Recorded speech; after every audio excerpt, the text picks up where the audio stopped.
സംസ്ഥാനത്തെ സാമൂഹ്യ സുരക്ഷാ ക്ഷേമ പെൻഷൻ ഗുണഭോക്താക്കളുടെ കാത്തിരിപ്പ് അവസാനിക്കുന്നു. സാമൂഹ്യ സുരക്ഷാ പെൻഷൻ കുടിശ്ശിക ഉൾപ്പെടെയുള്ള വിതരണം ധനവകുപ്പ് പ്രഖ്യാപിച്ചതിന് പിന്നാലെയാണ് സന്തോഷ വാർത്ത എത്തിയിരിക്കുന്നത്. ഗുണഭോക്താക്കൾക്ക് 1600 രൂപ വീതം 2 ഘട്ടങ്ങളിലായി 26.62 ലക്ഷത്തോളം വരുന്ന ബാങ്ക് അക്കൗണ്ട് നമ്പറുകൾ നൽകിയിട്ടുള്ള ആളുകൾക്ക് അക്കൗണ്ടുകളിലേക്കും 24 ലക്ഷത്തോളം വരുന്ന ആളുകൾക്ക് സഹകരണ സംഘം ഉദ്യോഗസ്ഥർ വഴിയും തുക എത്തിച്ചേരും.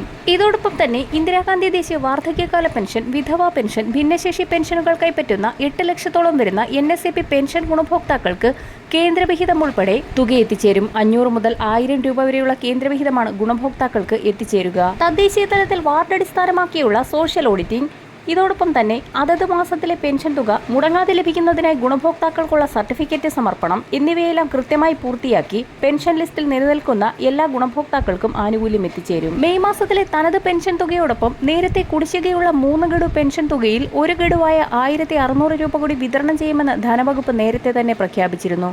പെൻഷൻ കുടിശ്ശിക, പെൻഷൻ തനത് മാസത്തിലെ തുക വിതരണം, വിവിധ മേഖലകളിൽ മുടങ്ങിക്കിടക്കുന്ന ആനുകൂല്യങ്ങൾ എന്നിവ കേന്ദ്രത്തിന്റെ ഭാഗത്തു നിന്നും വായ്പാനുമതി ലഭ്യമായ സാഹചര്യത്തിലാണ് വിതരണം ആരംഭിക്കുന്നത്.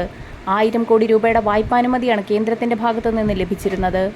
പെൻഷൻ, ശമ്പളം ഉൾപ്പെടെയുള്ളവ വിതരണം ചെയ്യുന്നതിലേക്കായി കഴിഞ്ഞയാഴ്ച 2000 കോടി രൂപയായിരുന്നു സംസ്ഥാന ധനവകുപ്പ് കടമെടുത്തത്. ഇതിന് പിന്നാലെയാണ് ക്ഷേമ പെൻഷൻ കുടിശ്ശിക ഉൾപ്പെടെയുള്ള ആനുകൂല്യങ്ങൾ വിതരണം ചെയ്യുന്നതിലേക്കായി ചൊവ്വാഴ്ച 1000 കോടിയുടെ കടപ്പത്ര ലേലം മുംബൈ ഫോർട്ട് ഓഫീസിൽ ഇ-കുബർ പോർട്ടൽ വഴി നടക്കും. 2 മാസത്തിലെ പെൻഷൻ കുടിശ്ശിക ഉൾപ്പെടെയുള്ളവ വിതരണം ചെയ്യുന്നതിലേക്കായി 1800 കോടി രൂപയാണ് വേണ്ടിവരിക.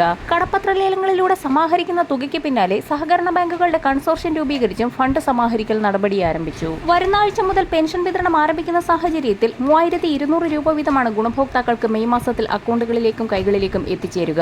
ശേഷിക്കുന്ന കുടിശ്ശിക 2 ഘട്ടങ്ങളിലായി വരാൻ പോകുന്ന തദ്ദേശ തെരഞ്ഞെടുപ്പുകൾക്ക് മുന്നോടിയായി വിതരണം പൂർത്തിയാക്കാനാണ് സംസ്ഥാന സർക്കാരിന്റെ നീക്കം. വരും ദിവസങ്ങളിലെ പെൻഷൻ അറിയിപ്പുകൾക്കും മറ്റ് സർക്കാർ വാർത്തകൾക്കുമായി ചാനൽ സബ്സ്ക്രൈബ് ചെയ്യാൻ മറക്കാതിരിക്കുക.